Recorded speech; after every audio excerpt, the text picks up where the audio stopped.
Successful investing is very hard because of two things.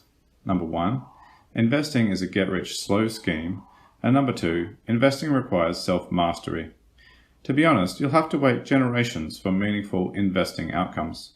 To demonstrate this, in episode 1, Ben discussed a long-term compounding example. He showed how a simple index fund investing method using just an average salary could produce $1 billion in 3 generations. 3 generations is the definition of a get-rich-slow scheme. Then, in episode 2, Tom used the delayed discounting theory to explain how human nature makes this long time period very hard to deal with. He also gave us some advice about how to master ourselves in order to reach the goal. One idea was to harness the reinforcement effect of dopamine through a schedule of periodic rewards tied to investing action rather than outcomes. This would break this long time period up into shorter periods, and rewards would be issued to reinforce good behaviour regardless of the outcome. He also introduced a mnemonic, SMARTER goals. These are specific, measurable, achievable, relevant, and time-bound. Upon achieving the goal, we can then evaluate and review them. He also said to use episodic future thinking, a form of visualization to pre-experience a future event. This is to make the final goal seem juicier, more tangible, and therefore worth the effort. Whilst we work on self-mastery using Tom's advice, another way to help is listening to people who already have achieved it. In today's episode, we present you with a pilot trainer who has not only mastered himself, but teaches others how. Have a listen to the sorts of things he's going to tell us about. The Space Shuttle Challenger, it's just amazing. It's like when that thing blew up, the crew capsule exploded off the shuttle, and they said they know from when they recovered it that even after that, it's like, I imagine the pilot sitting there had absolutely no idea what had just happened, but sitting there had realized that they'd lost all electrical power to the shuttle for obvious reasons to us. He had no idea, but they know that somewhere between that happening and them crashing into the ocean, that he leaned over and started flicking switches to try and restore electrics to the space shuttle. And the guys sitting behind him, not pilots but crew members, they know that the 2 guys sitting behind them reached down and had the forethought to turn on their emergency oxygen supply and lean forward and activate the emergency oxygen supply for the pilots. So you sit there and go, wow, that's just coming back to training. Success for a pilot trainer like Phil is when a crash investigation finds evidence the captain doggedly followed procedures to produce flight, all the way to the ground. Demonstrated unnaturally calm reasoning to the very last moment, even when the futility of this seemed entirely beyond debate. To progress as a master of the self, a trainer like this is a good person to learn from. So, let's sit and listen as he tells us about how pilots confront the waves of emotion during an accident. He will also discuss one incident he averted, 3 plane crashes, and 2 space shuttle disasters. Phil, would you like to tell us a little bit about the profession, what got you into it? And I'm Phil Wilkes. I'm the co-author of Performance Pilot, and as you mentioned, I'm an A330 pilot and trainer with a major legacy airline. I've been flying for around 37 years now. Got over 14,000 hours in my logbook the last time I checked. And to answer your question about how I got into it, I think I'm like a lot of pilots. It's something that I can't remember ever having wanted to do anything different. Yeah, it's like, every day I go to work, it doesn't really feel like going to work. I mean, I think just like everyone else sitting there on a Sunday night, I'd probably sitting there going, I don't want to go to work tomorrow, but once we're there, it doesn't feel like work at all. So I happen to get paid to do my hobby on a daily basis is the way I like. My background is, apart from that, it's like I started learning to fly in general aviation and ended up in the Royal Australian Air Force as a pilot there. And as I mentioned, now I fly for a legacy carrier. Just briefly, because it's an investing podcast, we wanted to know what was the last investment that you made or decided not to make, and why did you do that? Sure. My wife has her own business, Melbourne Property Staging, and here in Melbourne, she stages properties for people wanting to sell their homes. And over the last 12 months, she's been rapidly expanding her business. So I've had no option but to be in. All of my investing has been into her business as she's needed more furniture and more warehouse space, etc. So, you know, I've been a bit tied into that. We also run a bit of a property portfolio, and over the last 12 months, I've had her go in and renovate around 3 of those properties to try and increase their rental incomes once again, so that we could pour it back into her business. So that's our big investment for the last 12 months, is just more and more into her business. Investing in my wife, as I call it. Okay, so let's start on the pilot related questions. So the first one is that both investors and pilots use checklists. It'd be good to hear about pilot checklists specifically, from foundations and training as a new pilot up to the procedure before flying a large commercial passenger aircraft. Sure. Well, I think that really, when thinking about checklists that pilots use, they can fall into 2 main categories.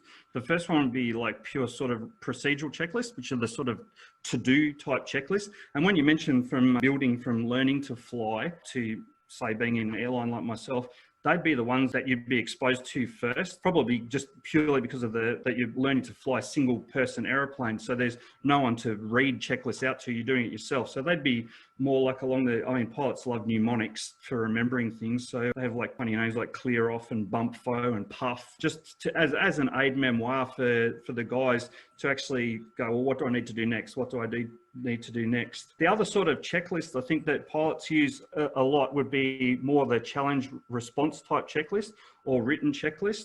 Certainly in a multi-crew environment, that's what we mainly use. Aircraft are much more complex. So where they'd sit in the hierarchy is that we do a lot of things instead of using checklists to do them. So we'd run through and do a whole stack of procedures in a flow pattern so that we know where we're going next. And at the very end of it, have a challenge response type checklist to make sure that we'd ticked all the boxes. Quite often these are a lot shorter than the flows because they're only checking safety critical items. So they might be only 3 or 4 items long, yet you've checked dozens and dozens of things. I mean, a really good example would be coming into land, you know, you'd turn the landing lights on for landing, but that would be part of your flow to turn the lights on, but it's never going to be in a checklist because having the landing lights on is not going to make an ounce of difference of whether you land safely or not. But you could be rest assured that the flaps and the undercarriage are in there.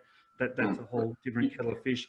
The other reason that we'd have those using the written checklist is for stuff that you don't do every day, starting an engine on ground air or ground electricity rather than the aircraft equipment, or emergency type checklists where, you know, they work as an algorithm to say, try this now, try this now, try this, you know, stuff that you don't do every day. And especially in an emergency situation that you can't afford to get wrong. You can't rely on your memory to do it, because, you know, some of those steps might be critical to be done in a certain order. So maybe the 2 types of checklists we use: procedural checklists, like as a to-do item, and the other one, which is to actually tick items off after we've done it. You said the word mnemonic. Could you, is that like an acronym? Yeah, so basically taking the first, or a letter to indicate each part of the checklist. Like a really simple one would be bump foe, which is a downwind checklist that you learn in general aviation, which that the brakes are off, the undercarriage is down, that your mixture master and magnetos are on, fuel's checked,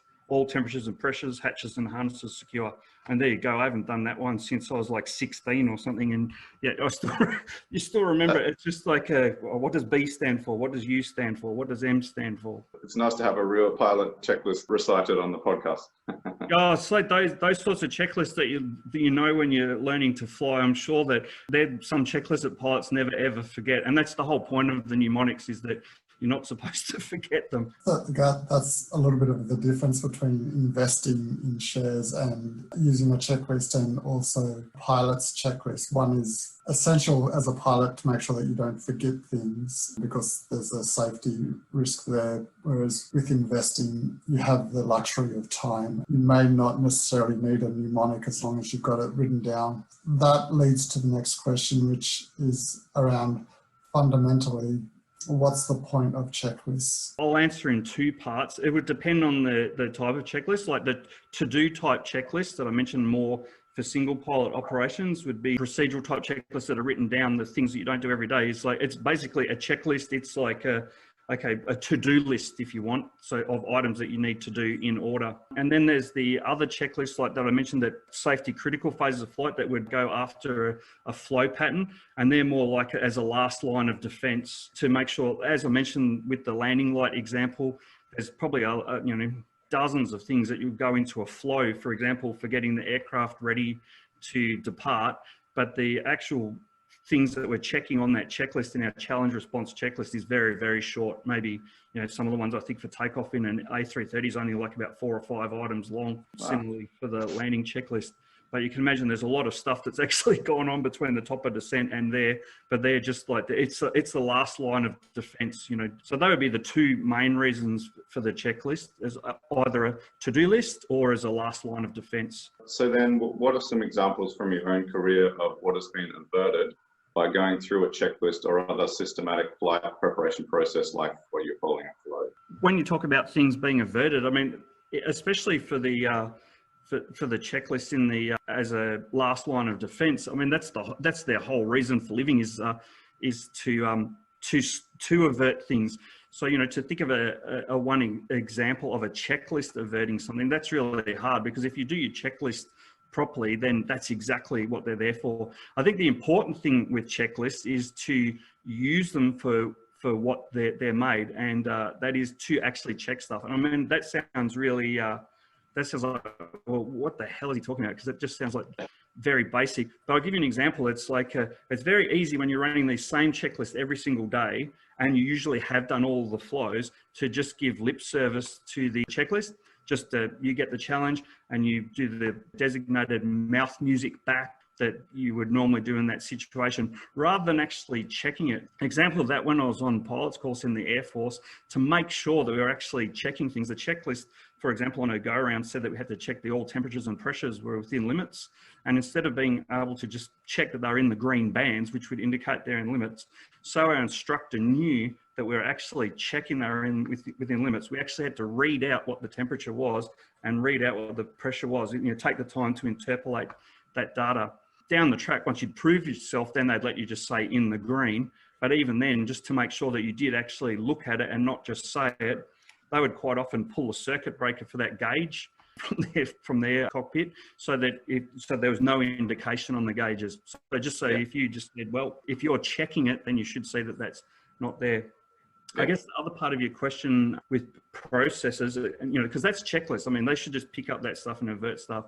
But I guess where we avert things from happening probably is more in having systemic processes and practices around what we do, like the flows, linking things together. A very big thing that we talk about in aviation at the moment is emphasising that our primary responsibility on the aircraft is to manage and monitor the flight path. So, we plan what we're going to do, implement it, but then we need to assure it and make sure that we're aware of the energy level at all phases of flight. Just to give you an example of how this works, I can think back to my Air Force days when I was a very junior aircraft captain and flying into Coffs Harbour. I think we were at night or in cloud. I remember that co-pilot, his duty to write down the data that we used to make a safe descent into Coffs Harbour. Having a look at that table, he'd written down some heights and which we were descending to, and I'm thinking, being around Coffs Harbour before, I'm sure there's mountains on the side that we were, and the inland side. And I go, these heights seem awfully low for the mountains around there. And this is the sort of thing with the processes, the questioning. It's like, as the aircraft captain, it's like, it's his responsibility to write that data down. But everyone has a collective responsibility for the flight path assurance. Then my role in that would be to sit there and go, well, I'm going to check that as well. And I'm going to, so I hand it over to him and realize that he'd missed one little bit of data that was a very poorly designed chart, and hidden amongst some grayscaling or something was a higher height, and he just missed that altogether. So that's very much where just our normal procedures of checking each other averted us like flying into ground. Applying pilot checklists to investing. An individual investor could develop a series of mnemonics representing each step in their decision-making and bias avoidance framework. They could use these mnemonics before an investment decision is made so that they do not deviate from the framework. In a team setting, people might conduct their business analysis flows, and then once a decision is made from this, other team members can challenge them with a checklist to make sure the basic requirements for a sound investment are met. An example might be that the enterprise value of the business is below a certain multiple of operating income, regardless of how attractive the business is in other respects. In this way, investors could use challenge response checklists as a last line of defense like pilots do. This would be the equivalent of avoiding flying into ground like Phil stated he was able to avert by challenging his first officer's work. Warren Buffett, one of the most famous investors of all time, he said that success in investing doesn't correlate with IQ. What you need is a temperament to control the urges that get other people into trouble. What are some examples of how pilots manage the impact of urges on behaviour? Yeah, it's like, when you say urges and you're talking about like the making mistakes there, it's like that very much brings to mind another thing that we talk a lot about in flight training at the moment, which is dealing with startle and surprise. A lot of accidents have resulted, fortunately not in Australia, but it's certainly overseas, from pilots thinking that either having a situation and mismanaging it, like Air France 447 would be a classic example. The education around some of the things that happened to those guys has gone ahead leaps and bounds just in the time I've been training on the A330. So I think those guys really took one for the team in some ways. But Can you summarise that disaster? The Air France 447, that was the one out of South America where they had their pitot tubes ice up and basically mismanaged it to the extent that they stalled the aircraft without realising they'd stalled it and flew it all the way down to the water in a stalled condition from something that was quite manageable. Certainly, it's like, without wanting to speak ill of the dead, it's like it was mismanaged, but also I think at the time that a lot of Airbus pilots wouldn't have had the knowledge around some of the things I was seeing. Like, the guys were having stall indications and overspeed indications at the same time. And I don't think the education was there at the time to necessarily that they would be able to have realised why that was happening.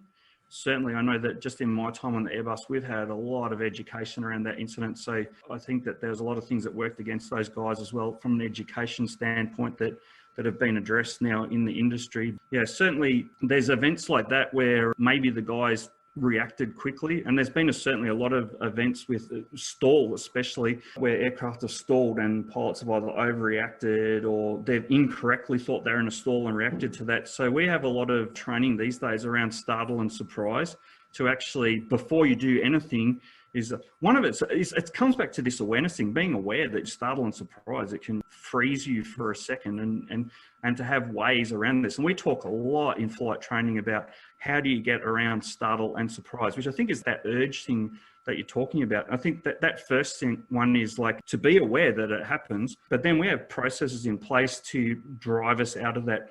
And the first one is we just get guys very much, and it's like, it's in all the Boeing and Airbus manuals for a lot of these big events, is to first of all recognize what's going on. So not just react and do something, but to sit there and actually take the time, because it might seem like an eternity while you're doing, but not really in real time, to sit there and go, to recognize what's actually going on. But then, because of there's been incidents where guys have overreacted to something that they've misseen, is to get confirmation from the guy sitting next to you, or to confirm yourself using more than one source of instruments that what you're recognizing as the situation is actually happening. But then we tell the guys, and this is huge, is to sit there and to breathe, sit on your hands, and then think your way out of it. And and you're talking about like the temperament, it's like how we do a lot of training around these non-technical skills, the human factors side of stuff, like communications, leadership and management, decision-making, situational awareness, workplace management, to be able to have the spare capacity and to be able to be situationally aware to work our way through these things, and to put in place structures. We do a lot of training on these sorts of events to give the guys structures that they can lean back on. Because for most things that go wrong in an aeroplane, you have time to make an analytical decision, to go through a decision-making process. It's like most things do not require you to react straight away. That's how we overcome the urge, is be aware through training and theory that you do have time to make a decision. So let's have a process to go through. So, okay, something's gone wrong. I'm going to shit, panic. Okay, now let's work through the process. Is it that to counteract urges or reactions, Yeah. the Yeah, so first you don't is to react. engineer a pause? You want Yeah. a pause in the reaction. You want a pause in behavior. You want a pause in thinking. And also you want to leverage the fact that the person sitting next to you may not have responded in the same way, may not have felt the same urges. Yeah.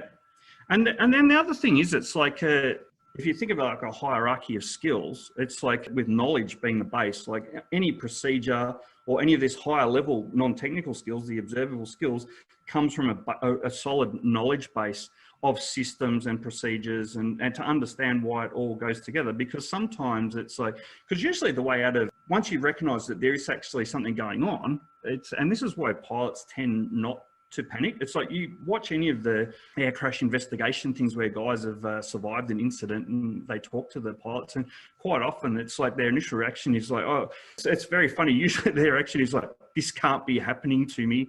This isn't for real. And then it's like, and that's the startle surprise. And then you sit there and they go, oh, well, what can we do now? And even if it's not written down, like I saw a classic example would be the Cathay 780, I think it was, going into Hong Kong. And they had fuel contamination out of Indonesia and just suddenly lost both engines. And in the interviews with the pilots there, it's like, oh, I can't believe this is happening to me. This can't be happening. We can't make Hong Kong. Okay, what are we going to do about it? It's just like to sit there, and the first officer, I think, suggested they do the ditching checklist, because they go, well, at this stage, we're not going to make it back to Hong Kong, so let's do the ditching checklist. And the captain specifically said in an interview, he goes, while the first officer was running the ditching checklist, he said, that gave me time to think. Because there was no checklist to deal with exactly what was going on for them. And he goes, all right, what do we do now? Or the guys who had the all engines flame out, I think it was British Airways 9 coming down to Perth, where they went through volcanic ash and lost all 4 engines. And once again, you see the interview of the captain, he goes, I could not believe this was happening to us. I thought, I can't believe we've lost all 4 engines. This can't be happening. Oh, we have a checklist for that. We've done it in the sim. But then at the end, he said, like, but the aircraft didn't react like it did in the simulator. He goes, so, all right, well, what else can we do? And it's that guys had processes in place, and you quite often see that even at the worst possible times, that we have this saying in flying, it's like, you should fly the aircraft to the scene of the accident. Keep flying, keep flying. And you see these guys just running through the processes. Every time you hear, and I can think of a classic example of just like, you just imagine guys falling back to their training, falling back to their processes. The Space Shuttle Challenger, it's just amazing. It's like when that thing blew up, the crew capsule exploded off the shuttle. And they said they know from when they recovered it that even after that, it's like, I imagine the pilot sitting there had absolutely no idea what had just happened, but sitting there had realized that they'd lost all electrical power to the shuttle for obvious reasons to us. He had no idea, but they know that somewhere between that happening and them crashing into the ocean, that he leaned over and started flicking switches to try and restore electrics to the space shuttle. And the guy sitting behind him, not pilots, but crew members, they know that the 2 guys sitting behind them reached down and had the forethought to turn on their emergency oxygen supply and lean forward and activate the emergency oxygen supply for the pilots. So you sit there and go, wow, that's just coming back to training. And I guess that's a really good, like in those time critical things, it's like where there are some time critical things where you don't have time to make an analytical decision, and you're going to fall back on cue-based stuff. But a lot of our cue-based decision making in itself, there's probably a checklist for it, or there's probably something you've seen before. So if your knowledge base is there, that's being aware that, okay, I can get over startle and response by falling back on my training. And I think that space shuttle thing, that's just an amazing example of guys falling back on their training to sit there and go, don't know what's happening, but we've lost electrics. Let's get it going again. The number one is to be aware, and which comes from education in human factors, and especially that startle response. So like, hey, something's gone wrong. Okay, well, I know from my training that things do go wrong. Well, I'm in a bit of a panic here. Okay, I know from my training that that's quite normal. Okay, so what do we do about it? Okay, I remember in my training that when you're in this situation, I should think, is there a checklist I can run? Okay. So basically, I guess the training in a way is fearlessly about placing yourself in as many possible scenarios of how things could go wrong. So that you're already exposed and you've already gone through analytical process during a disaster, really, so that you're almost mentally through it. About you saying like put yourself through a million different training scenarios. It's really interesting. It's like there's been a real movement in flight training. We used to do a lot of stuff that was basically around set plays. If I can give an example, it picked the most performance critical time to have the biggest failure and train to that. So an example would be, we used to like train and test a lot for guys having an engine failure right at decision speed and make them fly out of it. So either, you know, you'd be just shy of decision speed on takeoff and they'd have an engine failure. And so they had brought the takeoff at high speed and bring it to a stop on the runway. Or alternatively, they were just after decision speed, in which case they're committed to the takeoff. And so from a performance standpoint, from an aircraft, that is the most critical phase. You've got the longest time to go until you take off. You're at the slowest speed you could possibly be to continue that takeoff. So all of the performance factors are working against you in that scenario. However, from a piloting perspective, it's the easiest time that you could have that failure, because we have the V speeds in place, like our decision speeds on purpose. It's like, there's no decision making to be made. It's a pure Q-based decision. It's like, I'm over V1, I'm continuing. It's like, it's a no-brainer.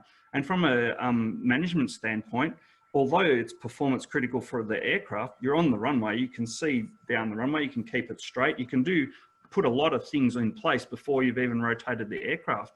What's much harder to fly, but a lot better from a performance perspective, is that as you're actually rotating, so you're already well above the decision speed, you're at flying speed, and you're actually in the air, is to have an engine failure then. As the nose lifts up and you fly into cloud, or you've lost the visual horizon, that is a much harder thing from a piloting perspective. So there's a lot of movement away from these set plays, and the same with the abort. If you have an abort at low speed, sometimes with the thrust, it's actually harder to keep it in a straight line than at a high speed, because you don't have the aerodynamic forces on the tailplanes. So as far as looking at a million scenarios, I guess now what we're doing is looking at different scenarios rather than having these set plays which are performance critical. What we tend to do now is maybe have trained scenarios that are less performance critical but require a bit of thinking. Like the answer's not clear cut. Like, I mean, there's nothing more clear cut. Engine failure on takeoff at V speed, I'm going to continue, I'm going to get it into the airborne, and you've probably got a set play in your head of how you're going to get it back onto the ground, which you would have briefed before you departed. So everyone on the crew already knows. You don't even tell them, you would have briefed it, because we always are briefing for the threats and how we're going to mitigate against those. So everyone on the crew would know. So now what we tend to do instead is we'll have scenarios where there's no clear-cut answer. It'll be an innocuous failure where out in the cruise somewhere, and it'll be like, well, do we continue to destination? Do we turn back? If we're going to turn back, where are we going to go? With this failure, you know, it might be a partial thrusting. So how are we going to treat this? Are we going to leave both engines running? Are we going to shut one down? And it's you know, something that there's no checklist specifically for that, and there's a lot of decision making. The training now is a lot less, is rather than looking at a million different things and so having set plays for every single thing you do, a lot of the training now is more as like, okay, let's chuck something up that there's no set play for and get you to think your way through it. And then what we'll be doing with the guys afterwards, it's like, you know, we don't care how they come to their decision or necessarily what the decision is. It's like, you know, I've seen times running simulator sessions where, you know, we give the guys a scenario and they've landed at a completely different airport to what I personally would have done. Yeah. And you sit there and go, well, you know, well, how did you arrive at that decision? And you know, they talk their way through and say, well, what went well? What didn't go well? What would you do differently next time? And the whole idea is for them to sit there at the end of that session is not for me to pass any judgment on what I would have done, but to get them to evaluate their decision, how, if they were happy with their decision, if there's things they would have changed, and not about that particular decision, but about the process. And that's very much what we're training towards now, is awareness of the human factors and to come up with processes so that in the event that they have that real black swan event, it's not saying, I have never seen this thing before, simulator or in all real life, I don't know what to do. It is recognizing what's happened, confirming what's happening, and then going through an analytical decision-making process and prioritizing, using everything they've learned in these scenarios to fall back, to revert to their process, to their structure. And that's, we're very much now about management structures, is like to have, and not just like for the airline to sit there and go, this is the management structure that you will use, but for guys to arrive at the management structure that works for them, their process, so that it doesn't matter what the failure is or what the event is, they can sit there and go, all right, I'll work my process, process. Applying urge management to investing. We can improve by training ourselves to anticipate being startled and surprised when the markets crash, or when the value of a business that we own drops a lot. We can further train ourselves to check more than just the stock price before reacting and, for example, selling.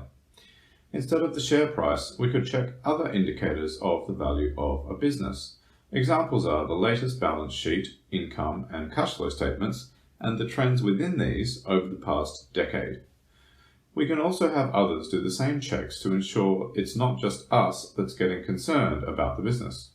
Jason Zweig, a well-known Wall Street Journal columnist, says that all successful businesses had a massive drawdown at some point. For example, after the tech bubble crashed in 2000, Amazon's share price dropped 92% from the end of 1999 to the end of 2001. Over the next 20 years, however, it went up 4,000%. No one would have held through Amazon's 90% drop without looking at something else than the stock price. If we were taking a pilot's approach, something else we could look at on our instrument panel would be net sales. In 1999, this was 1.6 billion, 2000 it was 2.7, and 2001 it was 3.1 billion. So, over the period that one instrument, the stock price, said the plane was crashing, another instrument, net sales, said the plane was flying higher at a rate of 25% compounded annually. Investors can learn from pilots by using other indicators than the share price, like the trend in number of subscribers or customers, information from the financial statements, and the judgment of others before, through being startled by a sudden price drop, selling a position. Okay, I think that's a neat enough segue into the next question, which is what do pilots and airlines do to foster the right temperament? And I think we've begun to cover that as well. But It's really a threefold approach. Possibly from the airline's perspective, right from the get-go, would be recruiting and aptitude. These days, HR departments tend to hijack the agenda a little bit for targets that they're targeting, but certainly in the past, where pilots were interviewed by pilots for the job, I guess they were looking for that aptitude, to a certain aptitude. But beyond that, I mean, there's nothing that you can't. I'm very much believing in the modelling that even if you don't have those skills at the start, they're all, and that's very much the way that we're going with human factors, is that they're observable skills. They're things that can be trained. It's like, you could be a crappy communicator or have poor situational awareness, but it's not to say that's your aptitude and that's how you're always going to be. They're trainable skills, and that's why we're calling them skills now, that we can train decision making, we can train workload management and all of those skills. So that would be the second tier, was apart from recruiting people that can do this stuff, would be then to educating people. And as I mentioned before, the hierarchy of skills, without the knowledge, you can't have any of those higher level skills like processes and the non-technical skills. You need that knowledge base to begin with. And then the last bit would be training. I think that we've talked a lot about that. The training is to do scenarios so that people can put in processes, they can practice their decision making, practice all those skills and build upon it, so that if they ever have that black swan event, that they've got something to fall back on. Right. I think there's recruiting, education and training. Applying temperament management to investing. We can try to recruit investors that have an unnatural calmness in the face of circumstances that would cause emotional overrides in others. But if we have no luck with this, we can use human factors research to educate people about temperament. We can educate them about how the body and mind naturally react to big, unexpected disasters. Then we can train them. So biases can affect investors' decision making. So for example, the authority bias can make people blindly follow Hero's investing methodology. Mm-hmm. That for pilots, could there be a confidence bias? Are there other Yep. biases that... Once again, there's a lot of education that goes into the bias. I mean, for a long time, we've talked about biases, some big ones in flying, groupthink, confirmation bias, expectation bias. You see something because that's what you're expecting, even though that's not what's actually happening. I guess like the checklists is one there with the giving lip service to checklists, but groupthink's a big thing where you talk yourself into something. And so I guess that, and once again, it comes to the thing with education and knowledge. It's, you know, a big thing for overcoming the biases is being aware that they're there. Just by purely being aware of it, if you suddenly sit there and go, I think this, and everyone goes, oh yeah, I think that as well. Oh yeah, I can see where you're coming from. You know, and you start to have a bit of a group thinking going on. It just takes one person to go, hang on a minute, this is sounding awfully like group think, and to question that, to, you know, create. And this is the thing that aircraft captain has to do, is create this environment where people feel free to speak up and say, well, hang on a minute, dissenting view here. And especially for our younger crew members that sit behind us, the, you know, captains in training, I think really it's like, once again, the captain's not necessarily going to have the answer, and they need to create the environment that the guy sitting behind you, it's that they feel that as the least experienced guy on the crew, and some of these guys are coming, you know, they might be brand new in the company, but for them to feel that they can speak up and go, I've got a dissenting view from you guys, I'm seeing this differently. For them to realize that, you know, that there can be this, you know, authority bias where they sort of go, well, for them to be aware that, okay, just because he's the captain, just because he's the first officer, they're not necessarily the font of all knowledge. My idea is valid and I'm going to express it. So I think that's the first bit, is just the awareness of these things. I mean, awareness, the knowledge of the human factors is just key there to overcoming this, to be aware so that you can sit there when you're making a decision that it might be biased. Certainly around, I'm not sure how much investors look into this, but I know the airlines, that they were doing some work on bias training. I'm not sure how far that's gone. It was in a trial stage where they had some management pilots and trainers and other key staff going through bias training. And that was a basis for that, was to sit there and say, everyone's biased. All of our decision making is biased in certain key areas. And it's impossible to not do that. But by being aware that there were certain questions you could ask yourself and there's certain processes you could go through to try and eliminate that bias. And so I think that's something that'll probably, I think that might be somewhere where aviation training goes with the biases, is to put some of these tools in place for certain questions to be asked at certain stages to make sure that bias hasn't crept in. Yeah, Ben and I did a value investing course last year, and the professor had the same message for us. And his textbook had, I think, a list of 16 biases that we go through. It takes about 15 minutes if you really take it seriously. Yeah.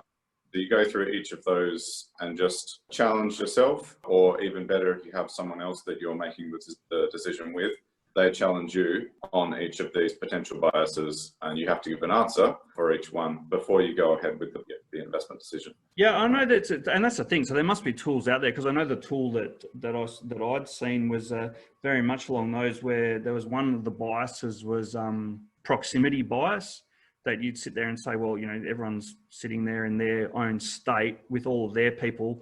They've got one dude or another base somewhere else in the country, and they've gone, oh, we're all here. Well, surely we've got the answer. And to sit there and go, well, hang on a minute, we're all in the one place. Maybe we should ask Sydney what they think, because maybe they've got a different take on it. And yeah, there was really simple things like that to be able to sit there and going, what is unique about this situation that could be causing a bias? And it would have, you know, certain questions or processes to go down to try and eliminate those. Yeah, I was just looking up this list of biases. We've got impetuosity, weakness, affinity, reciprocity, anchoring, authority, availability, cleverness. Affinity bias, is that the one where you sit there going like, well, I like you and we're mates, so therefore I'm putting more weight on what you say than the other guy? Yeah, or it might, like, affinity is also patriotism. So you might be biased towards investing in a business from your own country versus one you don't like, even though the other business is actually better. So there's incomprehensibility, So you like it more, you're biased more towards buying that business because you don't understand it, because it might make you feel clever, for example, because you can explain to others how you still manage to invest in something nobody understands. There's all sorts of things: consistency, confirmation, hope, scarcity, hotness. Yeah. So, yeah. I think that's the thing. It's like, by being aware of these things, it's like, you know, and I guess like a really good example is like to be aware as guys sitting in the front two seats of an aeroplane is to sit there and go, well, the guy behind you may, you know, he may be really inexperienced or she may be really experienced. But the other thing is, it's like, even though they're new to the airline, they may actually be a very experienced operator from wherever they've come. So, you know, it's to be sit there and go, no, hey, look, I've been in my airline for 20 something years. It's like, and the guy sitting next to me has been here for over 30 or 40 years. This new guy's been here for 2 months. What, you know, what have they got that's of value? But, you know, the whole bias training, be aware of, like, they may very well have something, you know, it's like, I shouldn't discount them just because they don't have the experience overall or in this airline. Let's hear what they've got to say, you know, and I think that's, you know, to answer the question of how do we overcome biases, I think it's number one, being aware that they exist, and number two, having processes and procedures that do that. And certainly within the airline environment, and this is going back a long time, even when I was in the Air Force, they already had procedures around this, was to put in place tools that, especially that for the more senior guys, to make sure they listen to the more junior guys, to try and level the cockpit gradient so that everyone, although there's a captain there in charge, but everyone has a say. I mean, the captain makes the final decision, but everyone's listened to. But also for captains to create that environment that everyone thought they could listen. And then even like airlines to go to the extent that for the junior guys, put in place specific language around this exact thing so that people are heard, to overcome biases. You know, an atmosphere of inclusion. The themes I'm getting from you are being inclusive, being humble, being mentally flexible. These are all actually basic. This is how parents are supposed to raise their children. This is how we're all supposed to be as good people. And it's nice to hear these themes coming out from you in how to be a high performing. And that's the thing. But I think part of it is like the knowledge that these biases exist, and be open to all those things you're saying. But I think it certainly helps when there's tools around that. And one of the tools is, like, for example, the airlines have language for raising concern, and escalating language. You know, the famous one you'll probably see a lot in the airlines, like, after raising concern, go, hey, look, you know, I'm a bit concerned about this. And then if you ignored asking questions saying, why are we doing this? You know, and then getting up to the stage, you go, I don't think we should be doing this, you know, raising, you know, being concerned. And at the end, it's like we term it emergency language, which is like, no one's listening to you. And it's like, captain, you must listen, you know, not even written down, but it's like, if you're ever flying an airplane and you were ignoring the guy behind you and he said, captain, you must listen, you must go around, then you know, any airline pilot worth their salt, they wouldn't be there anymore. They'd be in a go around. And so, well, what did you see? What, you know, and it doesn't matter if the guy could be completely off the tree, have made a mistake, but, you know, that's where our thing is, to be realized that, you know, that there are biases and that people should be listened to, and to create that environment is to that emergency level language. You don't even question, you just do whatever the guy wants you to do, and you sort it out. And he goes, you didn't have the undercarriage down, and go, well, we did. You can see it right there. But never mind. That's why we've got the emergency language if everyone's not happy. Because, you know, as I've said to second officers before, I say, if at any stage you see something that you feel will save my license, please feel free to tell me. Yeah, please go Injure my ego, but save my license. That's right. It's like, I don't care. At any time you feel the need to protect my pilot's license, go right ahead. Yeah. Wow. So that's part of the training, is that hierarchy of language, is it? Yeah. It's like a specific, like I know the airline I fly for calls it managing upwards, for when a more junior guy does it, and you know, and then there'll be certain language around the escalating levels of concern. We have an acronym for it at the airline I fly for. The top level of which is emergency language, which is just, you know, stating uncategorically, do this now, and everyone understands it. You'll talk about it later. It might not have been the right decision, but if it's the safest thing to do, then we'll err on the side of safety. Applying bias management to investing. There was a big focus here on the authority bias. There was even a specific name for the kind of language used to overcome it: managing upwards. There are plenty of large egos in the investment world, so it is useful to learn from pilots here. Train the team to recognize the 4 escalating levels of language for raising a concern. Foster a culture of keeping everyone's money, but not necessarily egos, intact. It is okay for younger, newer team members to manage upward, as it may in fact improve the leader's ability to do their job. More generally, investment team managers and individual investors should create an environment that minimizes the influence of biases. This can be done through the simple method of training people to be aware that biases exist. Name them. Make a list of their definitions. Have each team member know them by heart. Can you recite the definitions of groupthink, the authority bias, confirmation bias, expectation bias, and proximity bias? Have you called someone in another country to tell them about something you're about to do, just so that someone in an entirely different geographic context can give their opinion, who might not be exposed to the biases operating in your location? A good practice is to systematically review, using a report template, all of the potential biases before making a final investment decision. Write something down for each one, so you really have to think about it. What big things have we missed that pilots do to manage emotions, urges, and biases and foster the right temperament to reliably land planes filled with hundreds of people? I think that it's funny, that question. It's like you mentioned the hundreds of people. It's like I get asked that a lot. It's like, do you, how do you deal with the pressure of knowing that you're responsible for those hundreds of lives sitting behind you? And I'm going, well, I don't know. The most important life in the airplane to me is my own. And it's like, to put it simply, it's like we're all in this together. It's like if the pilots manage to put the aircraft on the ground safely, then we all get to go home. So by default, everyone sitting behind us gets to go home as well. So I don't know if I'm speaking for all pilots. Fair enough.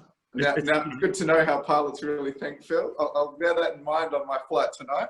Well, it's like, it takes a lot of pressure off. It's like, probably, because that's the thing. It's like, it's like I'm not going to do something crazy and risk my own life. So it's like by default, it's, because I'm safe, then hopefully, then that means that everyone behind me is safe as well. So, it's, I don't think it would be helpful if you're sitting there going, oh my God, I'm responsible for all these lives. You just sit there and go, okay, well, what do we need to do to get there safely? But as far as like managing all that sort of stuff and building that temperament, I think that probably 3 areas. It's like education. I mean, we've talked about that a lot, this like just that whole awareness thing. I mean, in our book, we talk about awareness a lot and how to build awareness, how to develop awareness. But it's just being aware of this, just that knowledge base. And especially with a lot of the stuff you're talking about is behavioral knowledge, behavioral stuff. And so, human factors, there's books on all this. And I know even for investing, there's books written by clinical psychologists and stuff about the, psychology behind investing. So I think it's just that knowledge is key. So that whole education. And for us, it's not something that as pilots we train in once. It's like we revisit this annually. We have emergency procedures days where we have hours set aside to just discuss human factors. And quite often it's revisiting stuff we've looked at before. Maybe there's something new, but generally it's revisiting it, looking at new tools, looking at tools again. Every time we have could I cut in there? Yeah, you've used the term human factors a few times. Are you able to define it? So human factors, it'd be all that behavioral type stuff, biases, the startle effect, any of those factors where but being a human can get in the way of like performance. So I guess like it's like a lot of the stuff we do in human factors could almost be considered performance coaching if you were putting a modern sexy term around it.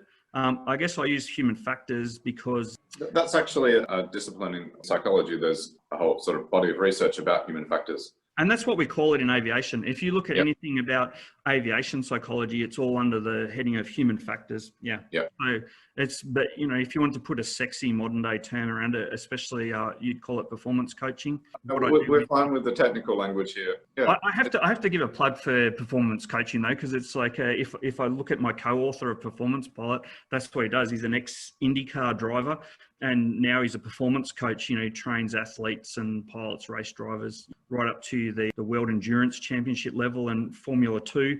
Just everything that's just sub Formula 1. I think he trains IndyCar drivers, NASCAR drivers. So that's the sort of level of performance he's at. He's a performance coach. The message I'm getting from you is that, in a way, a lot of what you do, and maybe you have a bias towards this because you are in a training role, but it seems like what you do is you apply human factors research to produce good pilots. Oh, all the time. It's very much moving in that direction. It's a lot of what we do now is like in that education around human factors. Every simulator session we get, at the airline I fly for, we get our guys in 4 times a year to train in the sim. And very much we've moved away from checking to training, and a heavy emphasis on human factors, to the extent that every session will have some human factors discussion items before we go into the sim, and we'll reinforce those human factors in the simulator. But we even have like half of our simulator training now is purely dedicated to human factors training, is like working on those processes. And our role has moved a lot, I guess, from the traditional trainer sort of role where you sit there going, you did this wrong, you did that wrong, you did the other thing wrong, next time do this, and this, to being facilitators. It's a lot harder job, but a lot more rewarding as well. I learn a lot, but it's to sit there and go to the guys, okay, well, this happened and we ended up in Tokyo. Talk to me about it. How did you come to that decision? What went well? What would you do the same again? What would you do differently? Why did you make that decision? Why did you do that? And you really just ask some why questions, and it's the guys filling in the gaps, because and that's very much, I guess, like the part when I said there's 3 parts to this, where we're going with this is like the education comes first, but then we train it. That's the thing about these human factors, the non-technical observable skills. We've talked to them. We used to call them behaviors. Now we talk to them as skills, because they say you can learn communication. You can learn to communicate with intent. You can learn how to decision make. You can learn how to workload manage, to buy yourself thinking space, anticipation space, as we call it. So, we train this now, and that's like so the first level is awareness in training. Then there's self-awareness of like where your strengths and weaknesses are. And then, and I guess the final tier of that is from education training. And the last one is practice, is that we don't just do this once. It's like, we annually go in and talk about emergency procedures. We have 4 simulator sessions a year. We revisit these things. We send the guys packages, and the packages will be hundreds of questions about, okay, you're preparing for takeoff. What do you do to manage interruptions? What do you do to manage the workload? If you were to have an engine fire or some big emergency, how would you prioritize that? And get guys to question their structures, not say, what would you do, but try and say, what is your process for these things? What is your structure? And get guys to question it and practice it. So it's always that building more knowledge or awareness, training it so that they know where their self-awareness of what they need to fix, and then practicing that, building more awareness. So I guess like the big thing is it just comes down to awareness and knowledge. It's like, and I mentioned before, the hierarchy of skills is everything that we do, all this higher level stuff we do, like procedures and practices and systems and human factors skills, all are based on some knowledge for us of the aircraft and as its systems, but also on human factors and how this all fits together. Applying these miscellaneous items to investing. As a money manager, put your own money in the fund and worry only about that, not everyone else's. Likewise, if you want someone else to manage your money, make sure their money is in the fund too, so as to remove the principal-agent problem. Keep up with the latest on human factors research. Use this to educate yourself and the team so they have the right knowledge about how their behaviour can be affected by the market. Then train yourself in procedures informed by human factors knowledge so that, for example, biases have a minimal impact on decision making. Then practice the investment decision framework you have decided to use, and the ways your training says you should respond to disasters. The practice should be based around particular examples of how human factors affect behaviour according to the research. So that segues to our next question, which is around, if you were to take those principles, the checklists, the processes that you've outlined for pilots and translate that into, say, a team of analysts who are going to generate an investment portfolio, what can we take from pilots and translate into those analysts and on how they would behave and what sort of investments that they would make? Okay, obviously I think that, as I mentioned with the hierarchy of skills, you'd have to start at the bottom level, which is just being educated in your field and not just like a little bit of knowledge, but how broad can your knowledge be? So, and I can come back to an awesome example of like systems knowledge in a minute. It's just an unbelievable example of like a level of knowledge, but having that underlying knowledge of your specialist field. Then pilots, I guess our next level would be threat and error management. A lot of what we do now is like threat and error managed, that in advance we've already had a thinker through, well, what can go wrong here? And we've thought, and how do we mitigate against that? So for a lot of things, there shouldn't be any surprises to a pilot. I think that you asked the example before about a go around. How would that happen, that you arrive somewhere and you suddenly had to go around and go, that there shouldn't be a go and suddenly we had to go around. It's like, these things are planned. We would have had a look at the weather before we went. For major airports, they update the weather every half an hour for a 2 or 3 hour period, depending about where in the world you are. So you should know that the chances are that you may have to go around. It's like, so you would have briefed it. You would have briefed what you're going to do. Way back at the planning stage, you probably had extra fuel thinking, when we get to Hong Kong, we may need to go around, let's take extra fuel. Or the weather's really bad in Japan because it's snowing up there, so we may not get in, so let's have fuel to go somewhere else. So this whole threat and error management then comes down to being ready. We've got a plan for it. It's like, for us, it's, for example, in the landing scenario, it's like, if you get to land, then that's a bonus. It's like most of our briefing around coming into land is about what happens if we don't get to land. What are we going to do if we go around? What are we going to do if we have to divert? Loading up secondary flight plans in the computers so that if we divert, we're ready to go. Knowing what fuel we need to go, okay, if we get down to this fuel, we're out of here, we're going somewhere else.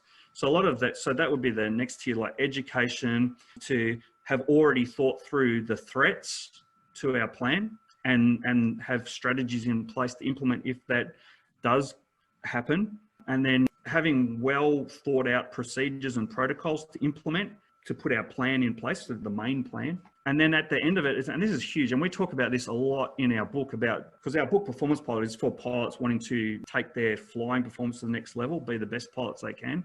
And the big thing that we stress is the self-debrief, is to sit down and analyze the results. Sit down and go, well, and not just like what went crappy there, but what went well, so that you can reinforce those, to go, well, that went really well, I'm going to do that again. But if something didn't go well, it's to sit there and go, not sit there going, oh, jeepers, well, I won't do that again, because that's not the way the brain works. If you sit there going, don't fall over, then your brain's just hearing fall over, you fall. But it's like you sit there, go, all right, well, I fell over, I don't want to do that again.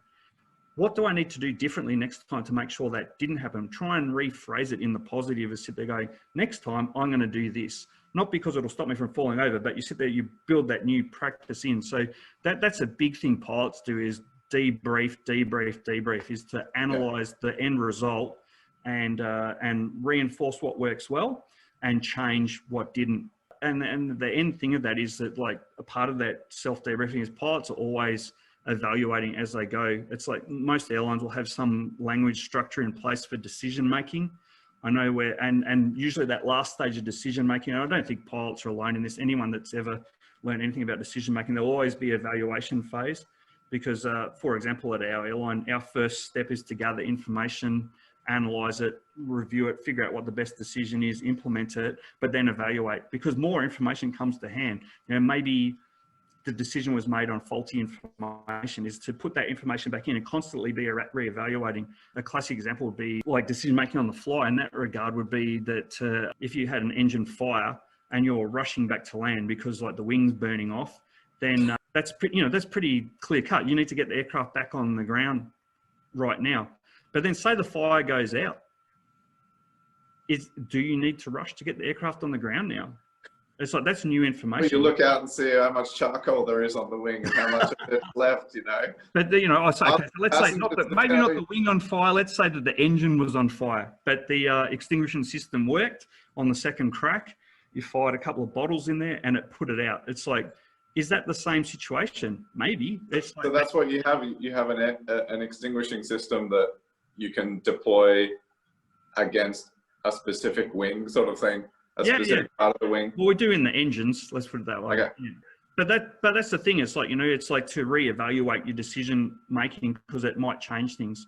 So, that would be things. So like, just to, I guess, going back over that, to educate yourself in your field, and, thinking of what pilots could offer is like to be educated in your field, to contingency manage, like have thought about the threats and how to manage them, have procedures for implementation, and to analyze the end results to see if we can have a better, to evaluate things on the fly, and then at the end to analyze the end result and maybe update your protocols. I liked your point about debrief. That's something new, at least for our training in our framework for investing. Yeah, it's like, and that's one thing. It's like, I had some people have said to me about our book. They're going like, if of any of the things that in your book that you think would be the biggest single thing that anyone could implement right now, and this is for pilots, but I said, they go, this is a performance coaching thing that that Ross taught me about, my co-author. And it was just, from his motor racing background, where I'll sit down with a circuit diagram after a race and write down, a practice session, and write down exactly what was happening at every single corner and what everything felt like, and, what they're going to do, different lines, or what changes they want to the car, and really, really pull apart like that entire lap in minute detail. And he was very big on, like, they journalize all of this. And that's one thing that I say to people, and I think you can do this in any field, is that, like, to analyze it and journalize what happened, because just the process of going through and really thinking about every step, what happened, and writing down the good points. And the thing I say to people is, but don't write down, don't do this, or this went really bad. Don't do that. Maybe put that on a piece of scrap paper, but what goes in your journal is just positive stuff, things that you want to reinforce. So in your journal, you don't write down, I totally screwed this up. You write down what you're going to do next time. So for example, something really simple that I didn't put the landing lights on, coming back to an example we used ages ago, not very important, but if you want to make sure that you don't do that again, you don't write down, remember to put the landing lights on next time. That's just crap. It's don't like, call yourself an idiot. Yeah, think of something, yeah, exactly. But it's like, think of something that you're going to link it to. When I do this, I'm going to do the landing lights. Because there's nothing negative in your journal then, but okay, I'm going to do that. And that might not work. It's like, you got to go back and sit there going, well, I still forgot to put them out. So that's not a good link. Come up with something else. But it's always trying to think of, like, when you're doing this self-analysis, is not to tell yourself what not to do, or tell yourself, like you said, don't tell yourself you're an idiot. Tell yourself. It's using each mistake as information about what needs to be reinforced. Yeah, feedback. It's just the ultimate feedback loop. It's just, all right, do something different, do something different. Yeah. Refinement. Yeah. And that's, I think it's huge. It's like, I think that probably the best example of how overboard pilots are in this debriefing thing is the fighter guys. It's like, they go out when they do their missions, and I think they brief. I'm not sure what the order is, but I know that they do briefings, like all, as a whole element that everyone's going out, they do individual briefs for the different parts of the elements and down to the individual crews. And then when they come back, they do the reverse. They debrief the overall exercise, and then they go and debrief as elements. They go debrief as their little packages, so that they just debrief. Those guys do, for a 1 hour flight, they probably spend hours and hours and hours talking about it beforehand and afterwards, just to, go out and be the best they can. So it's a good example. I did a leadership course at work recently, and one of the things that I took away from it was the need to journal and reflect on. And one of the things that they say is, I don't know if you do it on a daily or a weekly basis, but they were saying that's critical to become a leader, is to reflect on how, whether it's a meeting or a presentation or just the general day, how it went, reflection's a critical thing to be doing. Yeah, because it's like you're analysing skills, really, aren't you? And possibly making observations of how to improve those skills. It's like, I know for myself, it's like when Ross told me, he said, you need to start journalising. We thought, well, how do we make that racetrack thing into something pilots can do? And we came up with this journal idea. It's like, I've had like young guys saying to me, go, well, how do you improve? And I'm going, this is the best thing I can tell you, is like, I've been doing it for, we wrote the book about 7 years ago now. We put about 5 years research into it. So hang on a sec. Yeah, so probably 7 years or 8 years I've been journalising every single flight that I've done. And it's like, it's been the biggest thing in my entire career that's made an improvement, is to sit there and critically analyse everything that I've done and come up with something to do differently. And at the start, I used to have pages of like stuff that I want to fix. And now I might just have a couple of lines, because it's just, I think that over time, you just develop procedures that are just so good. I mean, it also helps to have been flying the same airplane for 12 years, but well, that's great feedback, though. I think for investors, for Ben and I, to improve our craft, we'll definitely any skill, and obviously investing is a skill. Any skill that you want to improve, it's like analyze how it went. It's like if you're a trader, it's like analyze every trade. It's like what did you do good? Okay, well, I'm going to put that in my protocol. Every trade I do, I'm going to do that. Yeah. If something went wrong, so they're going, all right, what am I going to do next time to mitigate against that? So next time I'm going to do A, B, or C. It's like or if you're a property investor, the same. I'm sure that you have a protocol. So imagine that you go out and you buy a house and it's just completely rubbish. And you sit there and go, well, you don't write down, don't buy rubbish houses. You'd sit there and go, well, why did I buy a rubbish house? And go, well, I didn't really look at it properly. Well, what could I do differently? And go, I should have really paid for a property inspection from a proper building inspector. And then so you sort of go, all right, that's the positive takeaway from that, is get a building inspection. And so then that would go into your protocol for the next one. So I guess that's how pilots thinking would go about these things, and going, well, there's a problem with my protocol because I missed this. What am I going to do differently next time? I think from what you said, it would be great to have a team of pilots as investors. So I don't know about that. You do know the saying that like when pilots and doctors start investing in something, that's the time that everyone else should be bailing. All right. I don't know. It sounds pretty convincing to me. Yeah, but it's like, I think that, and the one big thing that I'd sit there and go, and I go on a bit about this, about the hierarchy of skills. I think everything is based on a good foundation of knowledge. I guess you guys probably would sign on to that. Just the fact that you're in these, your whole podcast is an educational thing. And I think, and I promise that I come back to just a spectacular example of just how base knowledge. And I mean, it's a pretty sad example. And once again, it's from the space program. When the space shuttle Columbia came down, I don't know how much you know about the Columbia. Please tell us. Yeah, tell us about it. That was the one that had the tile damage on launch. So then when it was coming back into the Earth's atmosphere, they had some hydraulic anomalies, not realizing why, but basically I think it was the left-hand wing where it was missing some tiles, started to burn away, and it burnt into the hydraulic systems. And so I think that the first they knew of it was like hydraulic systems all just plummeted. They lost complete hydraulic power, and then the shuttle started to yaw off track, and just things went completely, I think it went into a ballistic tumble at some stage in this yaw. And, when they recovered the wreckage from there, they found like some switching panels, and there was some interesting switch positions for some pumps. And they're having a look at it and they're thinking, why on earth are these switches in those positions? And they're going, could it have been in the disintegration of the craft that this had happened? And they figured out that these were guarded switches. They were locked down. You had to actually lift a guard to flick the switches. They go, there was no way in the G-forces of the disintegration or anything that these switches could accidentally have been switched. So they came to the conclusion that there was no other explanation than one of the pilots had purposefully selected these switches as the shuttle yawed out of control, and before it went into its ballistic tumble, that someone had leaned across and deliberately flicked these switches. Now, the switches that were flicked were recirculation pumps for the hydraulic system, and they're just going, it wasn't in any emergency checklist for hydraulic failures, and it wasn't, they couldn't find anywhere in any of their books as to why on earth this would have happened, until they found some note somewhere that like a residual effect of like turning on these pumps is that because they were circulating hydraulic fluid, that it would give some hydraulic pressure there was some residual hydraulic pressure that would go through the system. And all they were able to determine is that the pilot, somewhere in his depth of knowledge of the craft, had gone hydraulic failure. Nothing else is working. This thing's going completely out of control. Maybe if I turn on the recirculation pumps, I might get enough They didn't know that they were beyond control. It's the same as the guy said with in the Challenger going, I've lost electrical power. I don't know how.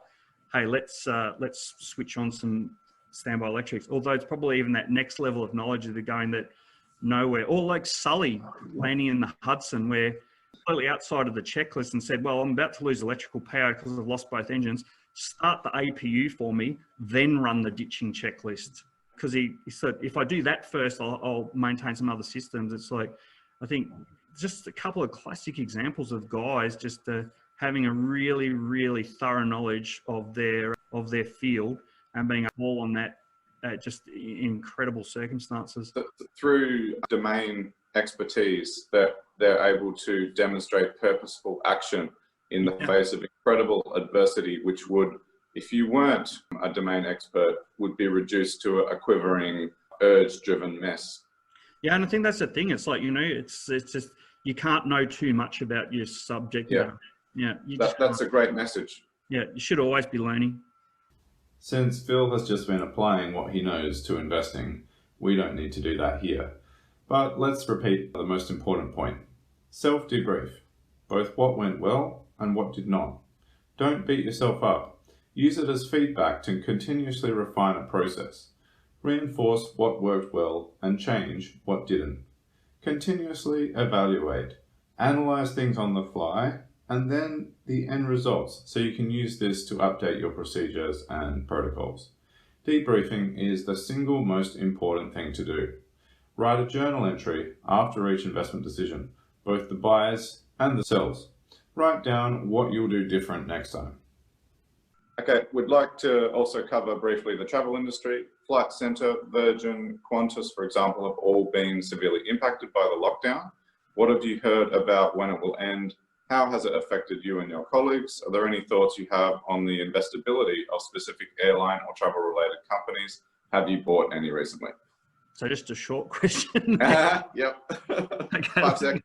Let me try and pull this apart bit by bit. Have I heard anything? Okay, so I guess, and how's it affected me and my colleagues? I guess like in Australia, it's depending on which airline you fly for, 80-90% of airline employees are stood down without pay at the moment because they've got nowhere to go. As far as the industry, a little investing podcast, Phil. Yeah, I guess like the I'll get round to that bit. It's the investability. The thing is, it's like I guess what we're all holding out for is, I think that like there was a conference recently with airline executives, and I think that Alan Joyce from Qantas and Paul Scarra from Virgin were both saying it's like we need a vaccine, or we need rapid testing, or we need a cure. Like something has to happen. And the other big things is, I know there's a lot of companies you mentioned there, like you didn't mention Hello World, but I think Flight Centre, Qantas, Virgin, they've all gone in, and I'm not sure about if everyone's doing it, but at least on the Qantas website, I think back a few days ago, they had 40,000 signatures of asking the states to take a medically based rule set around border openings instead of this hodgepodge it is at the moment, to actually put some science behind it and come up with some protocols. And they were getting 4,000 signatures a day. I saw something just yesterday, though, I think the last National Cabinet, that I think that, and I'm not saying that's the airlines and Hello World and all Flight Centre that have pushed their agenda that's pushed this, but I believe the National Cabinet now has said, yeah, actually we do need that. We need some sort of national structure around about how we open borders, because at the moment no one can plan. So just to put some numbers on it, I think that at the moment the airlines are expecting to be back at about 70% domestic capacity by this time, the way that borders were going earlier on in the year, and we're sitting at 20%. So with 70% of the domestic traffic in Australia being along the eastern seaboard, I think the airlines are really hanging out for Queensland to open their borders. It's like that's really holding things up, and that's what's keeping everyone. Queensland specifically. Yeah, Queensland specifically. Yeah. How can people sign that petition that you mentioned? I know that Qantas has got one online because I saw it the other day. They had 40,000 signatures and 4,000 per hour they were gaining or something. But I'm not sure whether that's been overtaken now by this national cabinet decision that they will put a national approach to border reopening now. So I think that's like, to actually put the language, I just got it here. They're saying that they wanted a national approach to border reopening based on risk-assessed medical criteria. And my understanding is that's maybe where the states have decided to go now anyway. So as for investability that you're asking, I think it's a really hard gig at the moment for listed airlines. The airline industry is a funny game though, because it's listed airlines like Qantas and Virgin, things are really, really tough. If you have a look at the international traffic into Australia at the moment, it's pretty much like, Virgin and Qantas aren't doing it. It's because they can't afford to. They'd be losing money. So the only real airlines flying to Australia at the moment are the Middle Eastern, Chinese and other Asian carriers that are government owned. So what their agenda is because they couldn't possibly be making money. So whether it's a market share ploy or public relations ploy, it's at the end of the day, they're government owned and subsidised and backed. So they don't necessarily have to make money. So that's really hard. Are you saying they're cheating? Well, in fact, it's a bit of a sore point amongst aviation employees in Australia. Like 80 to 90% of aviation employees in Australia, I'm not talking pilots, I'm talking about all aviation employees, are currently stood down. The government put in place an international freight mechanism for subsidising freight into the country, but they opened it up for tender. So all your hard-earned taxes are going to, I think there's 15 airlines that have been subsidised by the international freight mechanism. I don't know if you noticed, but last time I looked, there's only 2 Australian-owned airlines that were flying internationally. So that's, So there was a chance for our national carriers to do that work, you're saying, but there's 15 airlines that have managed to do it. So you got big international carriers like Cathay Pacific, which is being subsidised at the moment by the Hong Kong government. You've got Singapore Airlines, a lot of Middle Eastern airlines that are government owned, all being subsidised by the Australian taxpayer to fly freight into Australia at the moment. And I know that is a really, really sore point amongst aviators in this country, to the extent that I know that there's 2 big pilot unions in Australia, the Federation of Air Pilots and the International Pilot Association, APA. And I know that at least APA, which is the airline union for Qantas and Jetstar employees and the subsidiaries. I know that APA actually was put out a release the other day that they'd been talking to the opposition parties saying, fair go, this international freight mechanism should not be supporting foreign carriers. No. Going to Virgin and Qantas so that it's while Australian pilots. And they also took the opposition leader to task because he'd been saying that we should be using the Air Force to get people moving. And I think they might have said the question going, all the Air Force employees actually still have a job. There's 80 to 90% of airline employees that currently are unemployed. So yeah. And they mothballed all of the A380s. I mean, I remember doing some back of the envelope maths about how many seats have been taken out of the air because of that. And we've got these 20 to 30,000 Australians who are trying to get back here. It seems like the maths says it's an incredibly easy problem to solve. So it's like beyond using the Air Force, we've got the capacity there if they let use the airlines to do it. If the government's going to subsidise it anyway, it's like that would support a lot more jobs, and I think that's what the unions are trying to say. So, but as far as Australia is a bit of a unique situation when you're talking about investability. It's a bit of a weird situation. I know that there was a lot of talk when Virgin went into administration about, oh my God, imagine if we just had a monopoly in Australia, and it's going. That's pretty much, apart from the US, it's like that's how a lot of the world operates. There'll be like one carrier. I mean, I know Australia's geography is a bit different, but a lot of countries don't have the competition that Australia does. And also it's a little bit unique in that both of the carriers are listed companies as opposed to a lot of, well, not so much anymore, but were listed companies. Whereas I guess the closest situation like Australia would be the US, where they have multiple domestic carriers that are listed companies. They have a few different rules that the companies go in and out of Chapter 11 over there all the time. They go into Chapter 11, restructure, out they come. So as much as like, I guess you said they go investability, you go, oh, does that look good for companies like Qantas and Virgin that they haven't gone bankrupt, whereas South African Airways did? There's been quite a few companies that have in the US, companies going to Chapter 11. But the thing is, it's like they fly under Chapter 11 protection and boom, out they pop the other end. Or like these government-owned airlines that they get propped up. You know, it's like when Ansett collapsed and Air New Zealand was a bit responsible. Like the New Zealand government dropped money in on Air New Zealand to keep it going. It's like so it's a bit of a weird industry, and it's like if a company goes bankrupt, it doesn't necessarily, or they're losing a lot of money, it doesn't necessarily mean they're going to disappear, because there's a lot of government subsidised flag carriers around the world. It's, you know, so Australia's a little bit of a unique situation. So We're just for choice, really. Just to round out that conversation, last question that I had was around the supply chain in the aviation area. So oil companies, Boeing, for example, who produces the planes. I guess that is one of the things that is worrying about the current situation with just how bad things are for the aviation industry and for the travel industry. Is like, you know, the usual joke is that it's like the way to make money in aviation is to do anything except be an airline. It's like the only companies that seem to not make money out of aviation are usually the airlines themselves. It's like you said, the aircraft manufacturers and the caterers and the hotels and the ground support things, and especially in Australia with the airport monopolies. It's like, have a look at how much money Sydney airports and Melbourne airports make, Perth airport. The airlines are always fighting with Perth airport. Like these monopoly operators, it's like licensed to print money. But at the moment, the fact that even all of these industries that usually make money, even if the airlines aren't, are struggling, just I guess is indicative of just how bad the situation is at the moment.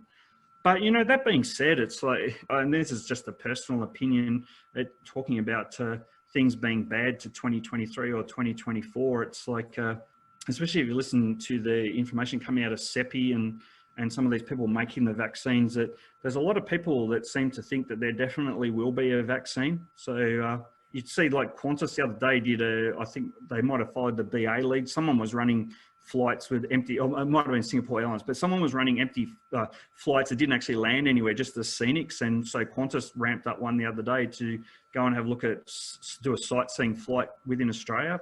And it's the fastest selling flight that they've ever had. It was gone in 10 minutes. And you know, so I think there's a lot of pent up demand for people wanting to go and see stuff and do stuff. So yeah, I saw that. I'm optimistic that if we get a vaccine or a cure or some sort of rapid testing, that means we can go flying again. That I'm hopeful that things will pick up a lot faster than what some of the predictions are. But that might be just wishful thinking, because I want to go flying again. Yeah, well, we all do. Yeah. I wanted to try to end things on a more humorous note. I'm going to throw you a question that I haven't let you prepare for, Bill. So, have you ever done anything that was aerobatic? And if you have, what was the plane? And have you also ever done anything that was aerobatic, but you didn't intend to do something aerobatic, if you know what I mean? Oh, wow. What a question. It's like, I mean, having been an Air Force pilot, I mean, every Air Force pilot learns aerobatics. So, yeah, and it's I used to run aerobatic joy flights at one stage of my career. So, yeah, I've done quite a bit of aerobatics. Have I ever done something that wasn't supposed to? That was unintentionally aerobatic. Unintentionally aerobatic. Not that I could think of off the top of my head, but that's exactly the answer I would expect from a pilot. Yeah.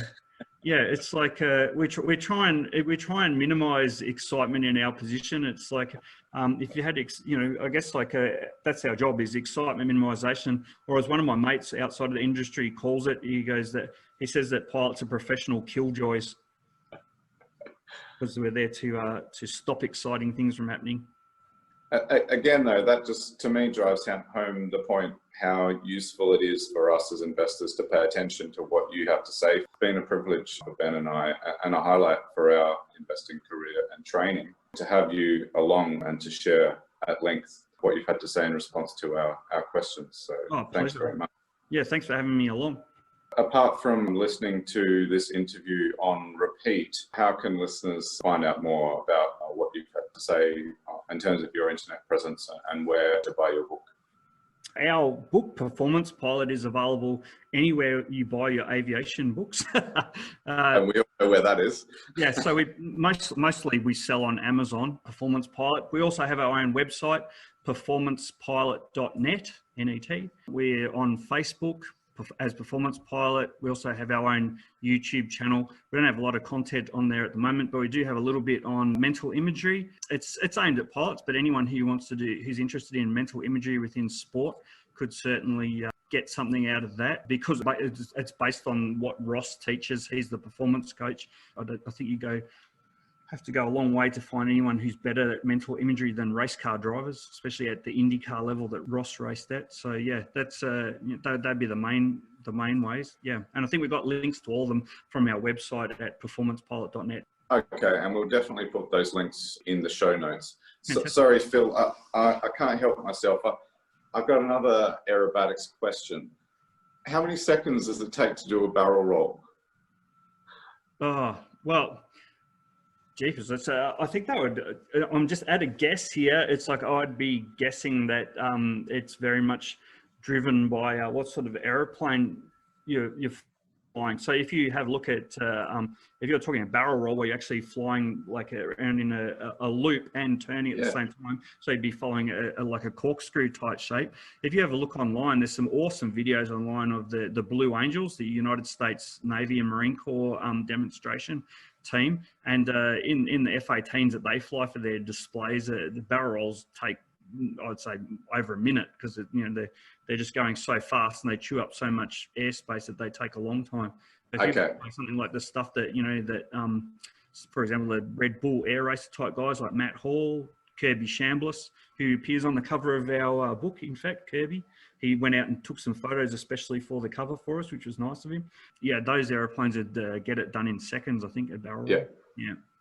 And there's G-forces and all sorts of things. We haven't gotten into just the physiological challenges of flying. It's all been the mental stuff, but it just shows how much you're across as a pilot. Not a hell of a lot of G in the airline industry. Again, it's about minimising that. Yeah, it's been a bit of a while since this fat boy pulled any G. Except for maybe standing up out of the chair, perhaps. I feel like we could go on for another hour. But yeah, that's it. It's like once you open the hangar doors, you'll get a pilot to talk all day. That concludes our work with a pilot instructor. Let's see who we can listen to next.